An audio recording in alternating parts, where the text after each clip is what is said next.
what is happening on this International Reggae Day? It's today. We've got WIPO guest speaker David Stops here to fill us in. Good morning to you. Morning, Simone. Good to see you. Yeah, good morning is what you're saying in London. Cheers, really, is the saying for just about everything. It's good to have you here with us. Not your first time in Kingston City. You are big on music. You're big on music framework. You're big on Jamaican music. And you'll be here today addressing a workshop that is being held for International Reggae Day. This is your book. This is David's book, How to Make a Living from Music. But what you're really speaking about today is developing Kingston's creative economy. And you made an observation earlier that I would like you to make again.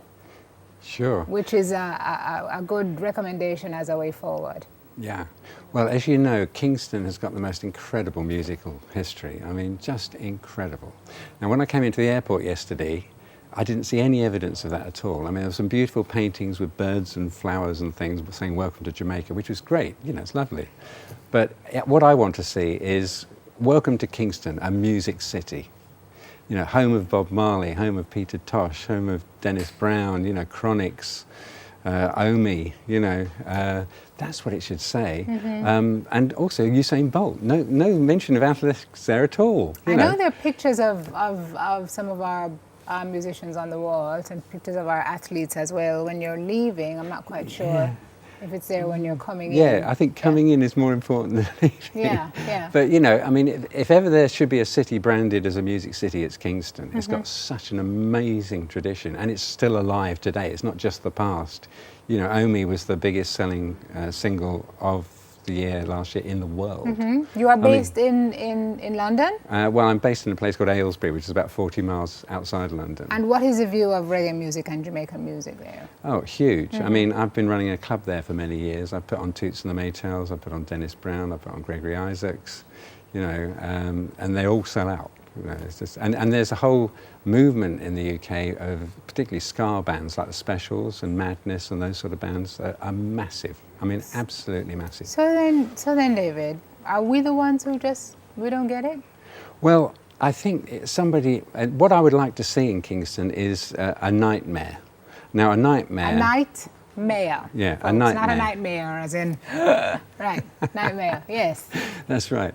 No, a nightmare. So the mayor of the city would be responsible till 6 p.m. and then the nightmare would take over. And the nightmare would be responsible for all the nightlife and making sure there's a vibrant nightlife and sort out any problems with noise or, you know, trouble. We're working on that. Yeah. I've heard that there's a move to do that. Now, obviously the waterfront is the area to look at because that is just, well, it would be just perfect.